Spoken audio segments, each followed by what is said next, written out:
If I were to present to you two shapes and ask you which of the two is more creative, which one would you say? The square or the squiggle? Probably the squiggle, right? But if I were to say that the shapes represented a cross-section of a water channel, would your opinion change or stay the same? It's difficult to measure or assess creativity without knowing what it means, so let's define it. Creativity can be regarded as the ability to formulate new and useful ideas. Essentially, for something to be creative, it needs to be both original and functional. So going back to the first problem about the cross-sectional shapes, despite the originality of the squiggle, it lacks the functionality of the square. Although the square cross-section is hardly innovative, especially with respect to water channel design. Oh well, there seems to be quite a difficulty in how to assess the more creative option here. Perhaps we're looking at creativity too broadly. Let's examine the different types of creativity in order to narrow down our scope. Arne Dietrich, a professor in psychology from the American University of Beirut, has conceptualized 4 types of creativity that are represented by extremes in knowledge domain and modes of processing. Dietrich characterizes emotional and cognitive knowledge domains as well as deliberate and spontaneous modes of processing. Let's examine each type. Deliberate and cognitive creativity is focused and purposeful creativity that relies on making connections between the information already stored in various parts of your brain. The prefrontal cortex is responsible for this creativity. Thomas Edison's experimentation with the invention of the light bulb is an example. Deliberate and emotional creativity comes from a reflection or insight, based on your emotions and feelings. Often it occurs after evaluating an incident that went wrong and having the ability to identify or work out reasons for why things transpired the way they did. The prefrontal cortex again, as well as the cingulate cortex, which is responsible for processing complex feelings, are responsible for this type of creativity. Spontaneous and cognitive creativity comes from a sudden insight. Although requiring a knowledge base, it operates often outside of your conscious awareness. This solution-finding unconscious mental processing involves the basal ganglia of the brain. Sir Isaac Newton's discovery of gravity is an example of this creativity. Spontaneous and emotional creativity is related to the processing of emotions in the amygdala, a region of the brain. Epiphanies and creative moments in the area of the arts is largely based on this type of creativity. As engineers, we often rely upon our deliberate and cognitive creativity and very rarely utilize our spontaneous and emotional creativity. For this reason, I decided to be spontaneous and emotionally creative and include a teardrop shape option, as I think it is both original and functional and has a strong association with water. In all seriousness, it is still difficult to measure creativity, but let's ask Alex to see what he has to say on this matter. So, being a group of engineers, rather than relying on intuition, we decided to test our creativity using a free online test. TestMyCreativity.com uses a number of questions and scenarios to test the user's creativity based on a number of different metrics. This result on screen was fairly representative of our entire group. We found that as engineering students, we performed strongly in complexity, paradox, and boldness metrics, and struggled in the connection, abstraction, and perspective metrics. This is not surprising, as complexity is the ability to manipulate and manage large amounts of information, something that engineers need to be masters at. The other metric that we performed well in was paradoxical thinking. This is the ability to work with conflicting scenarios. This is an important skill when working with clients, bosses, and team members in group scenarios. Whereas metrics such as abstraction and connection are more emotionally creative metrics. Being able to connect things that shouldn't logically connect or create abstract from ideas. These are more traditional aspects of creativity often used to produce art, poetry, and creative writing. It is important to understand that the aspects of creativity engineers usually excel at are, in fact, genuine creativity. Klaus has done some research into how engineers use their creativity to solve real-world problems and how people measure the creativity in engineering.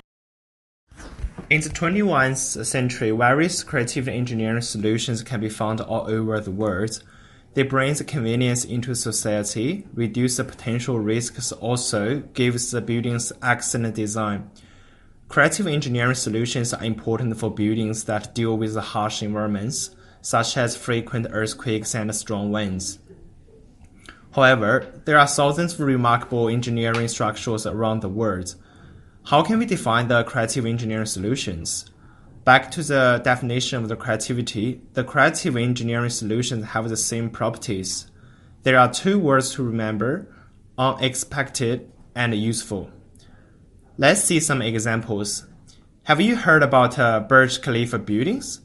Or you feel familiar to this name but couldn't really remember where you heard it from? Oh, not you, Matt. Back to your seat. Burj Khalifa is another building that shows excellent creativity.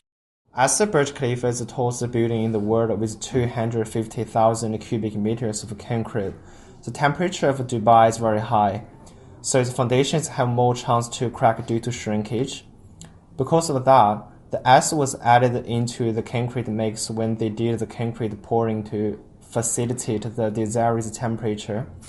This is a type of a special concrete mix and shows good creativity. Another creative aspect of the Burj Khalifa is that it reuses a huge volume of water.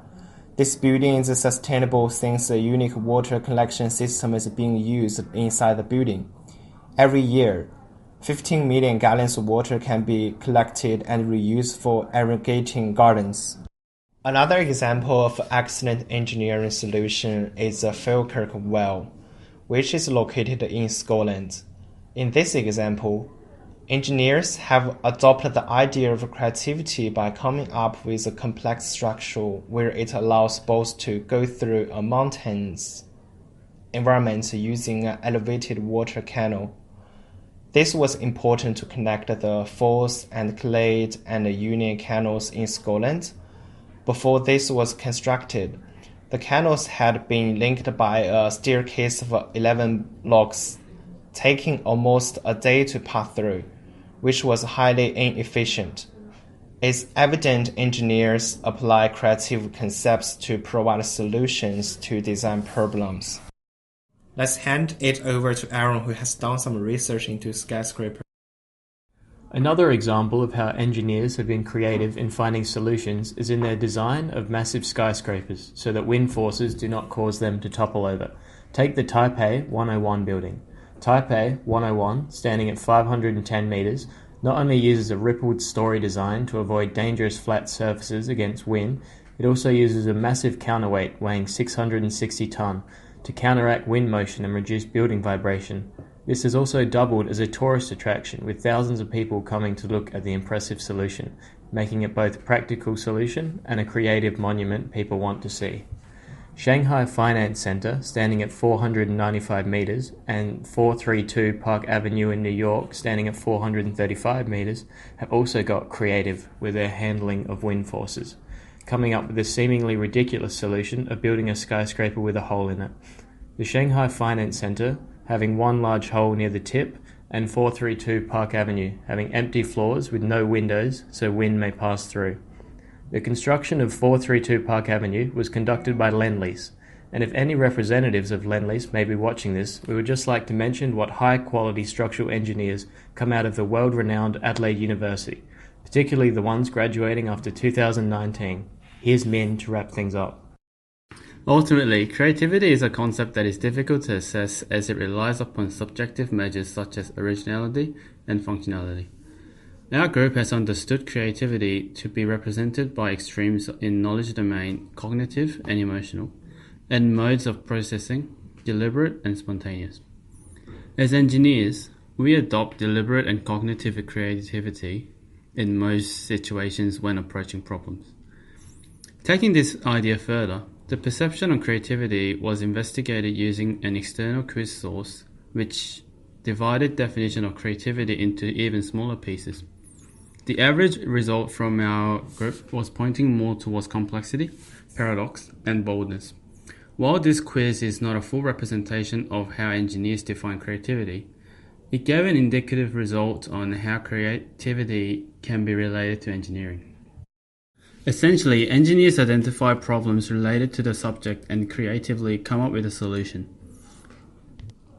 These creative solutions rely on deliberate and cognitive creativity, whereby they have applied their engineering knowledge base with the intention of fixing the problems at hand. Thank you.